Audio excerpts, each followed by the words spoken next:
হ্যাঁ বলো। এই লাও, এটা তোমার জন্য। আমি ব্যাগ কি করব? আমার ব্যাগ আছে তো। সে তো দেখতেই পাসি, ব্যাগের থেকে সেট পিন বেশি। এবার ফাইনাল পরীক্ষা অন্য স্কুলে হবে, এই ব্যাগলে পরীক্ষা দিতে যাবে নাকি? এই লাও ধরো। না না লাগবে না, আর কদিন প্রতি পানি দেওয়ার টাকা পাবো, ওইতে কিনে নেবো। কেনে? এই ব্যাগটা তোমার পছন্দ হয়নি? তোমার লেগে তো কিনে লাসনু। না না পছন্দ হবে না কেনে, ভালো তো। কিন্তু আমি তোর ব্যাগ নিতে পারবো না। কেনে নিতে পারবে না? প্রতিদিন ছিঁড়া ব্যাগ নিয়ে স্কুলে যাও, আমার খারাপ লাগে না বুঝি? লাও ধরো।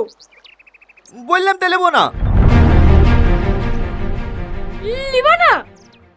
না সরি, কিছু মনে করো না। ঠিক আছে যাও, আমার জিনিস তোমাকে নিতে হবে না।